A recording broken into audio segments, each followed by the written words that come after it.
काहे को मृत्यु स्वयं स्वीकार कर रहे हो? ये मृत्यु है। चाहे भगवान दत्तात्रेय जी बोल रहे हैं या भगवान कपिल देव जी बोल रहे हो, जब उपासक को संबोधन करते हैं भगवत प्राप्ति के लिए तो कहते हैं कि इस भोग वृत्ति को साक्षात मृत्यु रूप देखो, ये मृत्यु है तुम्हारी। जब शरीर राग त्यागना है तो तुम शरीर से भोग भोगोगे तो आसक्ति शरीर की पुष्ट होगी, आसक्ति भोग सुख की पुष्ट होगी, है नहीं? कितने दिन शरीर रहेगा, कितने दिन भोग रहेंगे? विचारवान बनो। ब्रह्मचर्यम चरंती, ब्रह्मचर्य का पालन करो।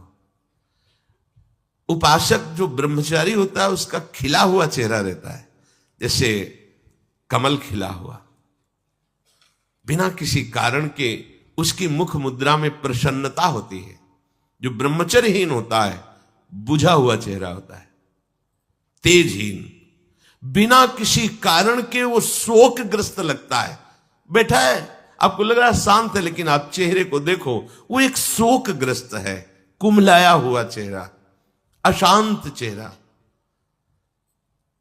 मुख प्रसन्न, तन तेज विराजा, यह है ब्रह्मचर्यम चरंती, भगवत आराधन संपन्न उपासक का। जैसे आग में पैर रखते हुए कोई चले तो कैसे चलेगा, ऐसे ही ब्रह्मचारी की पहचान है। इतनी स्फूर्ति उसके अंदर होती, जैसे आग में चलने वाला पूरा पैर नहीं रख पाएगा, अगला कदम रख देगा क्योंकि ताप लग रहा है, ऐसे उसकी स्फूर्ति होती पैरों में।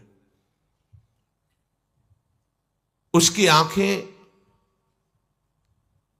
एकाग्र रहती है, चंचलता इधर उधर या बार बार झपकना, यह विषयी पुरुष का लक्षण है।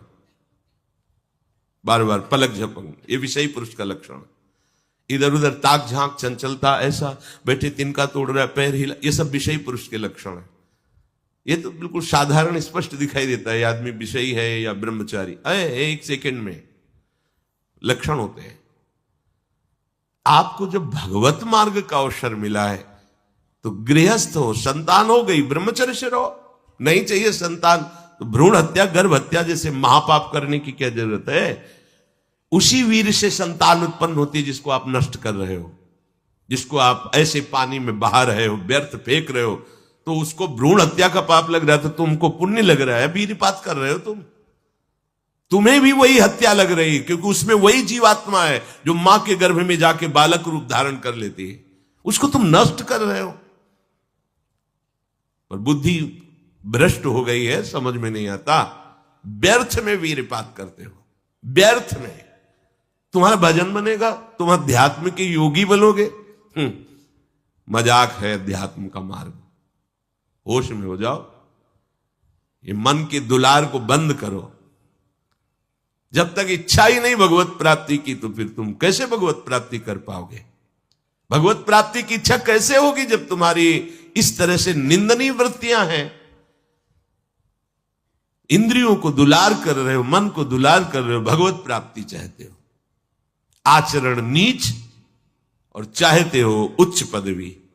सावधान हो जाओ। यदि क्षंतो ब्रह्मचर्यम चरंत, ब्रह्मचर्य बहुत बहुत आवश्यक है, सबके लिए आवश्यक है, स्त्री पुरुष सबके लिए आवश्यक है। आप उसको केवल भगवत प्राप्ति से ही मत समझिए। अरे जीना है तो ब्रह्मचर्य की आवश्यकता है, स्वस्थता की आवश्यकता है, प्रसन्नता की आवश्यकता नहीं। मरा हुआ जीवन, रोज सुबह शाम निकल रही, रोज जीवन जा रहा है, किस काम का जीवन? गया गई, रात्रि गई, दिन गया, समय जा रहा है। तुम्हारा उद्देश्य क्या है? तुम्हारे हाथ क्या लग रहा है? क्या प्राप्त कर रहे हो? विचार ही नहीं रह गए, विवेक ही नहीं रहे, पशुवत बस ऊपर चमड़ी में सुंदरता का लेप करके और मलमूत्रों के भांड में प्रियता करके पूरा जन्म नष्ट कर देना। कैसी धिक्कारमयी बुद्धि हमारी है। जहां हमें मुक्त होना चाहिए वहां मांग क्या रहे? कोई बिरला ही मुक्त होना चाहता है, वो बिरला वही होता है वीतरागाहा, जिसका राग नष्ट हो गया है, वो वैराग्यवान चाह करता है भगवत प्राप्ति की। जो भगवत प्राप्ति की इच्छा रखता है और ब्रह्मचर्य का पालन करता है, उसकी इंद्रियां शांत हो जाती है। सिद्धांत समझो, खूब भगवत भजन करो, चाहे गृहस्थ हो चाहे विरक्त। संतान उत्पत्ति की आवश्यकता है तो ब्रह्मचर्य नष्ट करो, नहीं तो गृहस्थ में भी ब्रह्मचर्य रहा जा सकता है। हर समय थोड़ी तुम्हारे अंदर विकार रहता है। बहुत सात्विक गृहस्थ हमने दर्शन की, बहुत सात्विक, पर अब तो ऐसा देखना सुनना बोलना खाना पीना हो गया है कि ब्रह्मचर्य तो एक स्वप्न जैसी बात है, कोई इसे धारण ही नहीं करना चाहता। उसका कुपरिणाम सब भोग रहे हैं, सब भोग रहे हैं। नई अवस्था है, पता नहीं चलता है कि इसका जीवन का क्या उद्देश्य है, ये जीवन क्या है, समझ में नहीं आ रहा। मतलब कोई बाहरी संसारी हो तो चलो, बेचारे को मार्ग नहीं पता है, रोज सत्संग सुनते हैं, उनको यह पता नहीं कि मेरा उद्देश्य क्या है। अभी तक कैसे यही समझ में नहीं आता, उद्देश्य क्या है तुम्हारा। भोग उद्देश्य है तो नाटक क्यों कर रहे हो, जाओ मरो जाके भोगों में। अगर योग उद्देश्य है तो फिर चूक क्यों कर रहे हो, आगे बढ़ो। संपूर्ण इंद्रियां शांत हो जाती उसकी जिसके अंदर भगवत प्राप्ति की इच्छा और ब्रह्मचर्य पालन। शब्द याद करो, ये शास्त्र है। यही तो हम चाहते हैं, इंद्रियां शांत हो जाए, यही चाहते हैं हम। भोग नहीं चाहते हम सब। हमारी इंद्रियों में जब वेग आता है तो हम परेशान हो जाते हैं, ये कैसे शांत होंगी। तो पूर्वाभ्यास रहा है, यही रास्ता रहा है कि जब वेग आवे तो इंद्रियों से भोग करो तो शांति मिल जाएगी, ऐसा। और ये उल्टा है, त्यागात शांतिरंतरम। भोग का वेग आए, सह जाओ तो शांत हो जाओ। पर उल्टा बात हमारी बुद्धि सिखाती है कि भोगों को भोगो तो शांति मिल जाएगी। और भगवान कह रहे, जिन्होंने रचना रची इंद्रियों की और भोगों की भी, वो कह रहे त्यागात शांतिरंतरम। तुम उनका त्याग कर दो तो शांति को प्राप्त हो जाओगे। चाहते हम शांति ही है, पर हमारी दुर्दशा है। एक आदमी गंगा के किनारे शांत बैठा, गंगा की तरंगों में आनंद ले रहा था। उसका मित्र आया, ओ वो कैसे बैठे हो, शांत बैठे। अरे नहीं भाई, कुछ करना चाहिए। वो चुप, बोलो ना, कुछ करना चाहिए। करने से क्या होगा, कुछ करोगे तो पैसा मिलेगा। पैसे से क्या करेंगे, भोग सामग्री लेंगे। भोग सामग्री से क्या करेंगे, भोगेंगे। भोगने से क्या होगा, शांत हो जाएंगे। बोले तुम्हारी गलत बात है, भोगों से शांति तो प्राप्त नहीं होती। मैं अभी शांत बैठा हूं और तुम मुझे अशांति की प्रेरणा दे रहे हो कि कुछ करो, धन मिलेगा, उससे भोग मिलेगा और भोग के बाद शांति मिलेगी। ऐसा कभी हो ही नहीं सकता। भोगों के भोगने से अशांति और तृष्णा पैदा होती है। बस ऐसा ही मेरा मित्र मन है, ये सिखाता है, यही सिखाता है। हम शांत बैठना चाहते हैं, ये मुझे अशांति के मार्ग में लेकर शांति दिखा रहा है। संभालो संभालो। सबसे चूक हो सकती है, चूक को संभाल ले वही साधक है। अगर चूक ना हो तो साधक थोड़ी हो, तो सिद्ध है। साधक का शब्द ही है कि वो साधना कर रहा है, उससे चूक हो सकती है, पर वो चूक पुनरावृत्ति में नहीं आनी चाहिए। एक बार चूक हो गई, संभाल लिया। भगवान उस चूक को चूक ही नहीं मानते हैं जो संभाल ली जाए। जो बार बार पुनरावृत्ति की जाती है वो अपराध है, वो दंड है, उसको भोगना पड़ेगा। कोई और दंड नहीं देगा। वही क्रिया, वही चेष्टा तुम्हें जला देगी, तुम्हें अशांत कर देगी।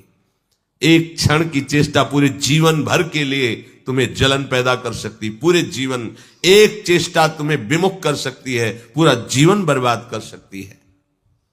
तत्ते पदम संग्रहेण प्रवक्षे, ये समस्त साधनों का आखिरी फल है। जब कोई भगवत प्राप्ति की इच्छा करके ब्रह्मचर्य, ये बहुत खास बात है, बैठा लीजिए आप सब। ब्रह्मचर्य की अत्यंत आवश्यकता है। बिना ब्रह्मचर्य के अध्यात्म की चढ़ाई पर नहीं चढ़ सकते हैं। आपको परेशानी इसलिए होती कि आप उसी का चिंतन करते हैं। चिंतन छोड़ दीजिए, अभ्यास के द्वारा ऐसा चिंतन कीजिए। ऊपर प्रभु ने वर्णन किया, अभ्यास योग युक्तेन चेतसा नान्यगामिना। अपने चित्त को प्रभु के नाम रूप में लगाइए। भोगों का चिंतन ही ना हो तो कोई परेशानी नहीं भोग त्यागने में। भोग त्यागने में इसलिए परेशानी है कि हमारा भोग चिंतन मुझे चैन से नहीं रहने देता। अंदर से देखिए, कोई भी भोग क्रिया होने के पहले उस भोग में तदात्म होता है और चिंतन होता है। क्रिया बाद में होती है, सब कार्य पहले हो जाता है चिंतन के द्वारा। अब चिंतन के द्वारा उससे जो सुखानुभूति हो रही, अब वो क्रिया में सुखानुभूति प्राप्त करना चाहता, वो है नहीं। फिर क्रिया के बाद फिर चिंतन, फिर क्रिया, फिर चिंतन, दुर्गति को प्राप्त हो जाता है। चिंतन बदल गया, फिर क्रियाओं का कोई महत्व ही नहीं रह गया, भोगों का कोई अस्तित्व ही नहीं रह गया। जिसका अखंड चिंतन चलता है, कोई भी विषय उस पर अपना प्रभाव नहीं डाल सकता, सब इंद्रियां शांत हो जाती हैं। अब उससे प्राप्त हुआ जो आखिरी फल है साधना का, भगवान कह रहे ये आखिरी फल है। पदम संग्रहेण प्रवक्षये, वो उस परम पद में प्रवेश कर जाता है। परम पद में अच्छी तरह से उसका प्रवेश हो जाता है, अर्थात फिर कभी नहीं लौटता है, उसे परम पद कहते हैं। सर्वद्वाराणि संयम्य मनोहृदि निरुध्य च मूर्धन्याधायात्मनः प्राण मास्थितो योग धारणम ओमित्येकाक्षरम ब्रह्म व्याहरन् मामनुस्मरन् यह प्रयाति त्यजन देहम सयाति परमाम गतिम। श्री भगवान कह रहे, जब वो ब्रह्मचर्य से भगवत प्राप्ति की इच्छा करके चित्त से निरंतर मेरा चिंतन करता है तो इंद्रियां शांत हो जाती हैं। इंद्रियों के संपूर्ण द्वारों को रोक दिया, आंखें खुली हैं या बंद, केवल नाम दिखाई दे रहा है या मंत्र दिखाई दे रहा है, या मंत्र अधिष्ठात्र देवता श्यामा श्याम दिखाई दे रहे हैं। ये आंख बंद करके ध्यान लगाना कमजोरी है, क्योंकि अभी उसे बाहर कुछ और दिख और अंदर कुछ और। इसलिए जब बाहर भीतर एक बात हो जाती है तो आंख खुली रहे तो भी नहीं दिखाई दे रहा और कुछ, वो आंख बंद रहे तो कोई समस्या नहीं। खुली और बंद ये केवल पलकों का भेद है। अंतर के चिंतन का चिंतनीय तत्व उसकी दृष्टि के सामने होता है। इंद्रियों के संपूर्ण द्वारों को रोक लिया, बड़ा कठिन है, देख लो, बहुत कठिन है। फिर मन को हृदय में निरुद्ध कर दिया, हृदय के सिवा मन जा ही नहीं, कोई वस्तु व्यक्ति स्थान का कोई चिंतन नहीं, मन अमना। प्राणों को सूक्ष्म करके मस्तक पर चढ़ा लिया, इसे योग धारणा कहते हैं। और फिर उस समय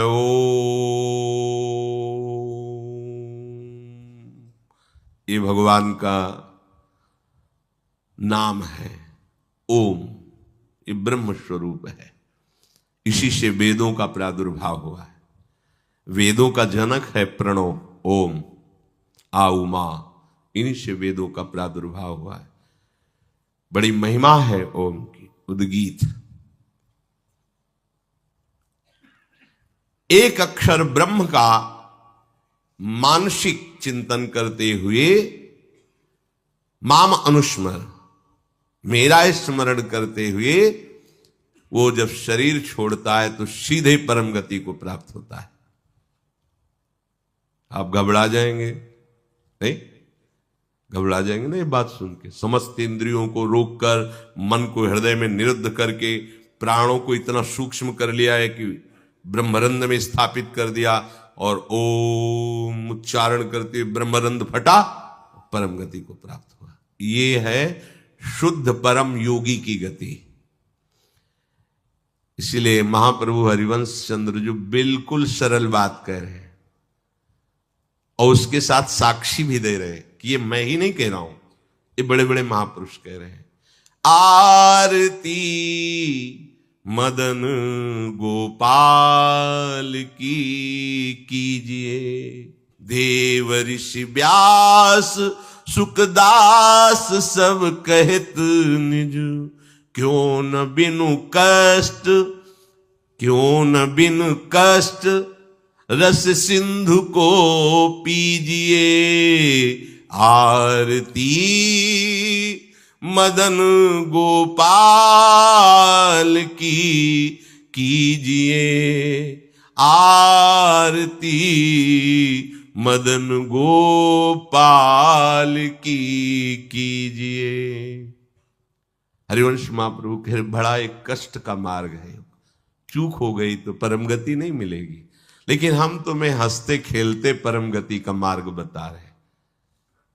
हित सजनी जो परम कृपाल है, मदन गोपाल को अपने घर का ठाकुर मान लो।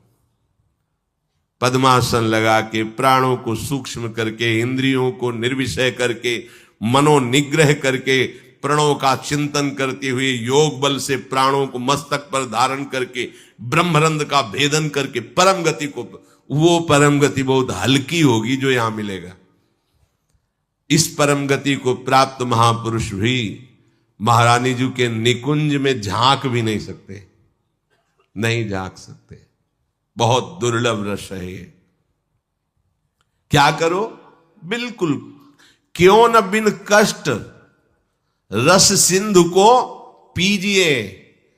परम गति यही तो है लालजू महाराज, और कौन है? यही परम पद है।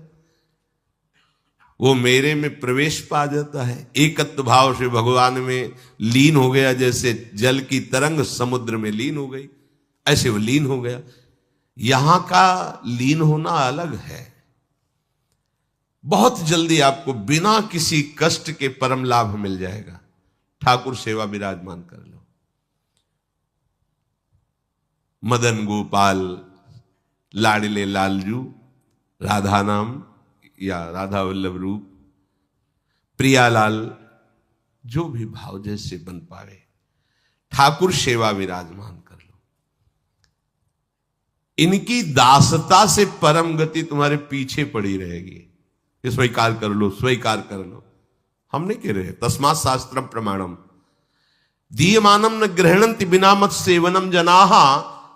जो सारूप्य सामीप्य सारिष्ट एकत्वाद मोक्ष है, परम गति है, वो भगवान देते हैं तो मना कर देते, हमें नहीं चाहिए, बस हमें आपकी सेवा चाहिए।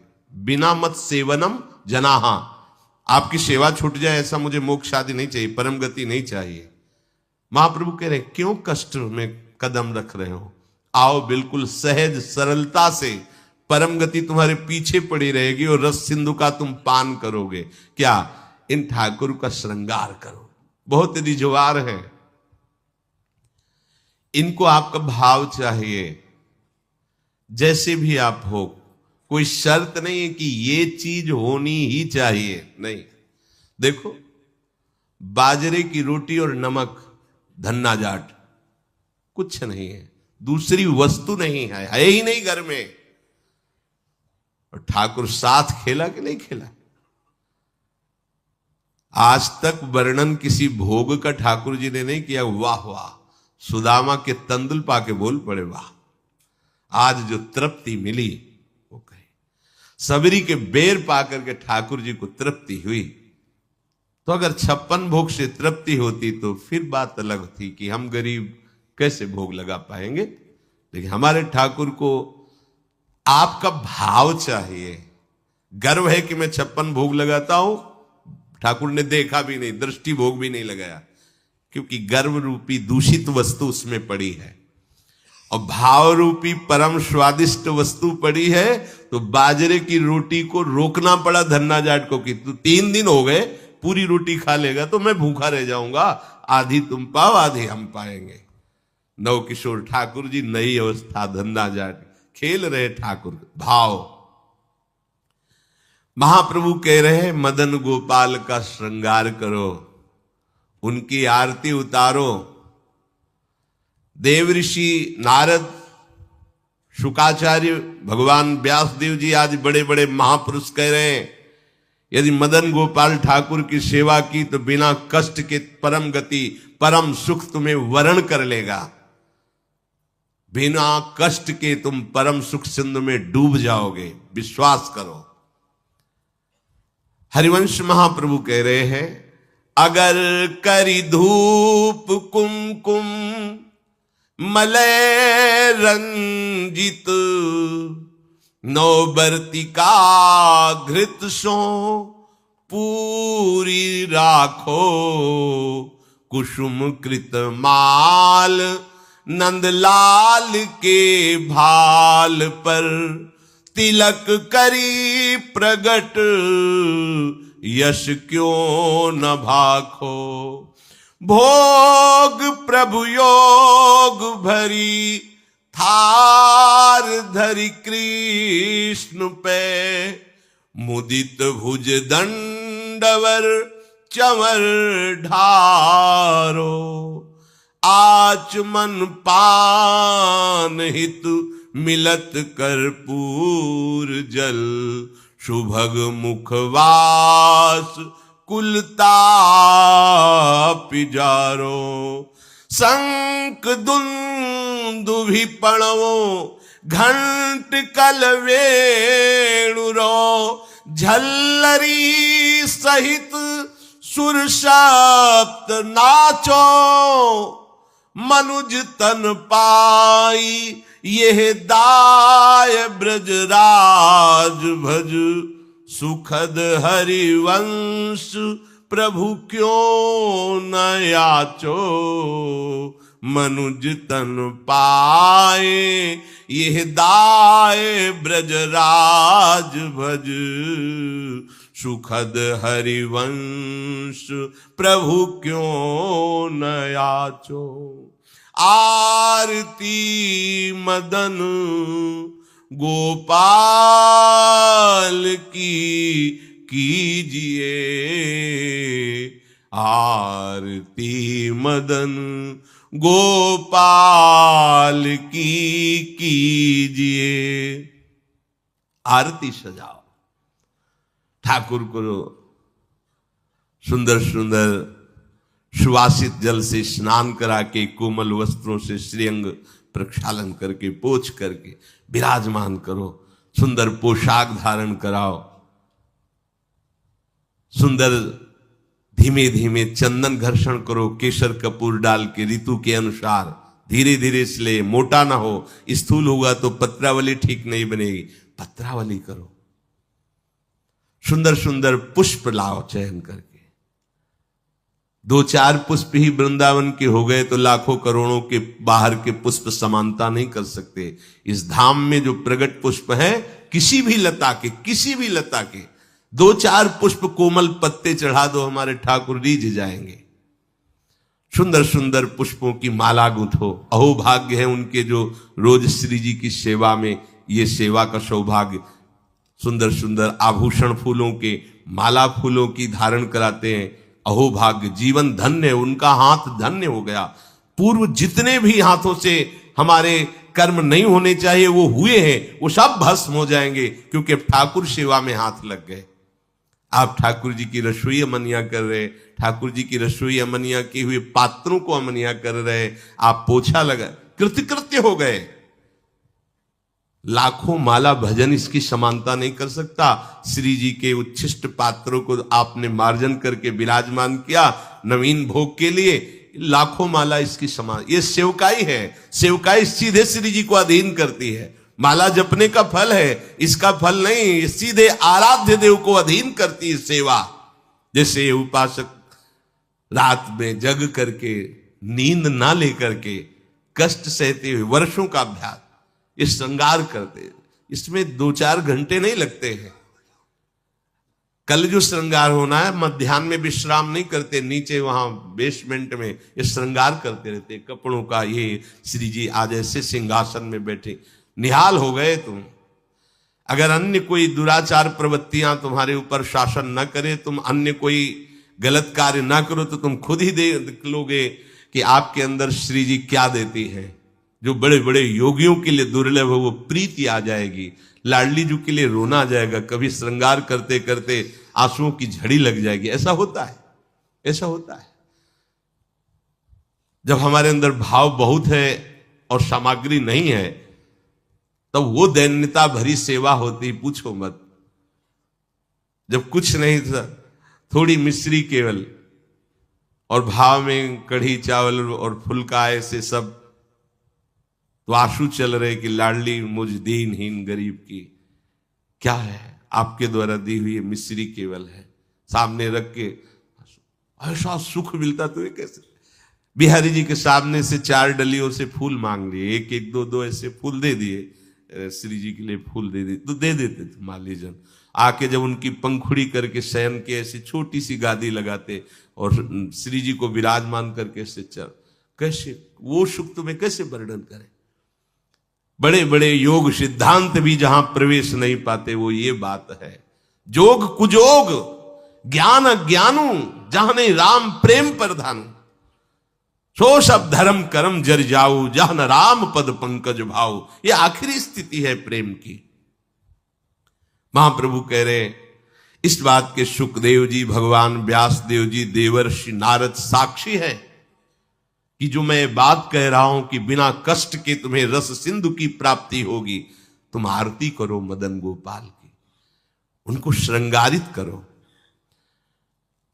आरती में जो धूप होती है अगर बड़ी सुगंधित होती है। अब तो सब बदल रहा है पैसे के कारण, अन्य अन्य मिलावट की धूप, जरा सी धूप की सुगंध, पूरा वातावरण सात्विक। अपने यहां पहले धूप आरती होती है, बड़ा दुलार भरी सेवा है श्री जी की।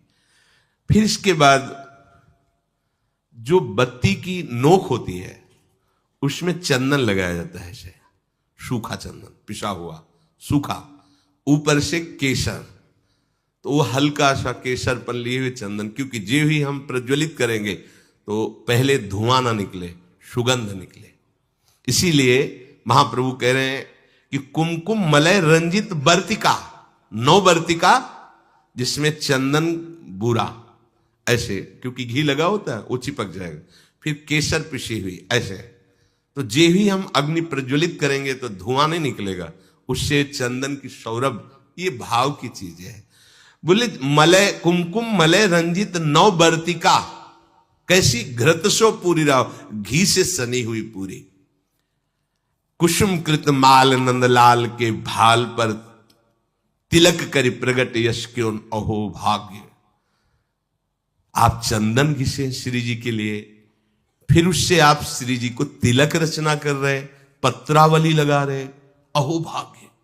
ये बड़े भाग्य से सेवा का सौभाग्य मिलता है। पूज्यपाद उड़िया बाबा, भजन करना भी बहुत कठिन बात है, लेकिन भजन किया जा सकता है, पर सेवा करना बहुत कठिन है, क्योंकि सेवा में सुख की चाह का नाश होता है। सेवक सुख चाह, मान भिखारी, व्यसनी धन, शुभ गति बेविचारी, ये तो मूर्खता है। सेवक सुख की चाह करे नहीं, सेवक सुख देने की चाह रखता है। भिक्षुक मान त्यागी होता है, बैरागी मान त्यागी होता है। सुंदर सुंदर फूलों की माला प्रभु के गले में धारण करवावे, सुंदर तिलक रचना करे। तिलक रचना और माला धारण करवाते समय यश क्यों ना भाके। जैसे आप श्री जी का श्रृंगार कर रहे हो तो आपको गुनगुनाना चाहिए अंदर, ब्रजनव तरुणी कदम्ब मुकुट मणि श्यामा आजू बनी, नख शिख लो अंग अंग माधुरी मोहे श्याम धनी। ब्रजनव तरुणी कदम्ब मुकुट मणि श्यामा आजू बनी। पत्रावली यो राजत कवरी गुंथित कच कनक कंज बदनी, चिकुर चंद्रिकन बीच अर्ध बिदु मानो ग्रसित फनी। या आवत श्री वृषभानु दुलारी। पूरे पद में प्रथम उबटी मज्जन कर सज्जित नीलवर, श्रृंगार के पदों का क्यों गायन नहीं कर रहे। आचार्य चरण कह रहे जब आप श्रृंगार कर रहे हैं श्री जी का तो पद गुनगुनाना चाहिए। श्रृंगार के बनी वृषभानुनंदिनी आज भूषण बसन, विविध पहिरे तन पिय मोहन हित साज, बहुत से श्रृंगार के पद है, गुनगुनाना चाहिए। तिलक करी प्रगट यश क्यों न भाखो, क्यों नहीं तुम गायन करते। अब आप तिलक रचना कर रहे हो, बातें प्रपंच की सोच रहे हो या कर रहे हो, ठीक बात नहीं है। अभी तिलक रचना ठीक नहीं हुई। जिनकी तिलक रचना कर रहे हो उनके यश का, उनकी सुंदरता का गायन करते हुए फिर कह रहे हैं महाप्रभु। इसके पश्चात भोग प्रभु योग भरी थार धरी कृष्ण पे, जब हमने श्रृंगार किया, आरती तैयार करके विराजमान कर दी। सेवा में एक क्षण का भी विलंब नहीं होना चाहिए। आपको पता है धूप के बाद श्रृंगार आरती होगी, तो धूप होते होते श्रृंगार आरती प्रज्वलित हो जानी चाहिए। धूप की जेव ही पदावली संपन्न होने जा रही श्रृंगार आरती ऊपर, इसके लिए देखना पड़े तो सेवा में प्रमाद माना जाता है। सेवा में स्वामी की सेवा की आवश्यकता के पहले सेवक सेवा सौंज लिए खड़ा है। ये नहीं आरती कहां है, आरती, अरे आरती तैयार करो, ये प्रमाद स्थिति है। इसलिए सबसे पहले प्रभु ने कहा है आरती तैयार कर ली, श्रृंगार किए हुए प्रभु को तिलक लगाए, माला पहनाए, अब भोग लगा। आरती तैयार है पहले से, जैसे उस दिन त्रुटि नहीं, ये विलंब नहीं, सेवा में प्रमाद नहीं। स्वामिनी जी के मन में बाद में आता है, सखियां पहले सेवा सौंजे करती, आज ऐसा होगा, पहले ही पता है उनको। तो आपको तो पता है ना, पहले धूप के बाद श्रृंगार आरती। अब भोग, भोग प्रभु योग भरी थार धरी कृष्ण पे। योग में दो भाव होते हैं, एक होता प्रभु के योग्य भोग। ऐसा नहीं कि तुम अपनी मनमानी की प्याज लहसुन छौके प्रभु का ही सब बनाया हुआ है, सब मूर्खता नहीं। फिर प्रभु के बनाए हुए और भी कुछ हैं जो तुम नहीं भोग पाओगे, दंड विधान, नरक, रोग नहीं भोग पाओगे। भोग प्रभु के योग्य लगाओ, जो हमारे प्रभु नहीं पा सकते वो हम नहीं पा सकते, इसलिए प्रभु के योग्य भोग लगाओ। शास्त्र सम्मत, संत जन सम्मत जो प्रभु को भोग लगाने योग्य पदार्थ है वही भोग लगाना चाहिए। बहुत उद्दंडता सेवा में नहीं होते। प्राय प्रभु ने ही तो बनाया, प्याज लहसुन हम उसको भोग लगा देते हैं, तो क्या है, उन्होंने ही तो बनाया है। हाँ, उन्होंने नरक भी बनाया है, तो आपको घुमा देंगे तो क्या परेशानी होगी, आपको थोड़े दिन रख लेंगे नरक में, तो आपको कोई परेशानी, फिर परेशानी ही परेशानी है। कैंसर भी प्रभु ने बनाया है, किडनी फेल भी प्रभु ने बनाया है, हार्ट, बड़ी समस्याएं, तो समस्याएं भी तो प्रभु ने बनाया है। होश में भोग प्रभु योग भरी, प्रभु के योग्य जो पदार्थ है वो थाल में रखो। दूसरा आध्यात्मिक आंतरिक भाव, योग कहते हैं अपनेपन का। इतना अपनापन हो कि मेरे लाडले हैं। अब कैसे, जैसे मां अपने बच्चे को जब भोग पवाती है तो क्या अच्छी से अच्छी वस्तु पवाती है। कोई चाह होती है क्या, चाह एक ही होती, भरपेट बच्चा पाले। पूरा दूध खाली करो, खाली करो, नहीं खाली करोगे ना बाजार नहीं लिवा जाएंगे, तुम्हारे लिए वो चीज नहीं लाएंगे। फिर और अगर नहीं खा, एक थप्पड़ मारा पूरा, वो रोष प्रकट कर रही काय के लिए, पूरा खाली करो दूध, अभी तो इतना कम पिया है। और उसकी भाव दशा को देखो, कितना प्यार भरा है। क्यों, अपनापन है ना, मेरा लाला है तो मेरे लाडली लाल है, मेरे लाल। अपनापन, इतना गाढ़ अपनापन कि कहीं अपनापन रह न जाए, ये प्रभु को भोग लगाना होगा।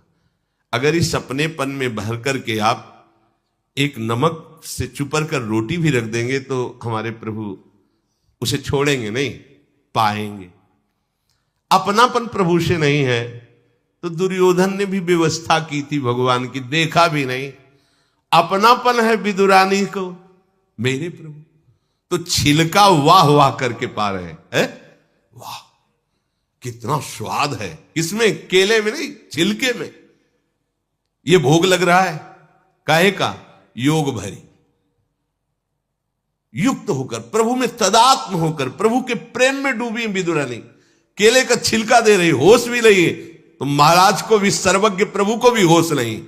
वो ये नहीं बोले कि अरे सुनो सुनो छिलका फेंको, ये गूदा हमें लाओ ना केला, ऐसा नहीं। वो भी मस्ती से विदुर जी पधारते हैं। अरे पगली ये क्या कह रही, प्रभु को छिलका छीन के गूदा दिया। प्रभु की आंख खुली, जैसे वो डूबी थी ऐसे प्रभु डूबे थे। वो पवाने में डूबी थी, प्रभु पाले में डूबे थे। आंख खुली, बेस्वाद हो गए विदुर जी। अब वो स्वाद नहीं रहा क्योंकि तुम्हारी बुद्धि लग रही है, वहां बुद्धि ही नहीं रही। ऐसा योग हो गया है, कि भोग चक्क लग रहा है। यह है वास्तविक भोग। दो प्रकार का भाव इसमें कि प्रभु के योग्य ही भोग थार पे विराजमान करे, और दूसरी बात प्रभु से इतना अपनापन हो जाए कि अपनेपन में आप थोड़ा सा जल भी देंगे तो अमृत जैसा प्रभु से पान करेंगे। प्रभु योग भरी थार धरी कृष्ण पे अब सुंदर भोग लगाया। आचमन पानहित मिलत कर्पूर जल, सुवासित सुगंधित। ऋतु के अनुसार सर्दी है, हल्का सा गुनगुना जल, गर्मी का समय है, शीतल जल, थोड़ा कपूर मिश्रित, थोड़ी इलायची डाली, सुगंधित सुवासित। जितना भाव करोगे ना आप, अच्छा आपके पास कुछ नहीं तो भाव के में क्या जाता है, अमुक अमुक पदार्थ डाल दी, बड़ा सुवासित बड़ा सुगंधित जल, अब आचमन करा रहे हैं, प्रभु स्वीकार कर रहे हैं। वस्तु भोक्ता प्रभु तब होते जब आपके अंदर भाव हो। तो पहले भाव भोगा फिर वस्तु, अगर भाव नहीं तो वस्तु भोक्ता प्रभु नहीं होते, ये ध्यान रखिए।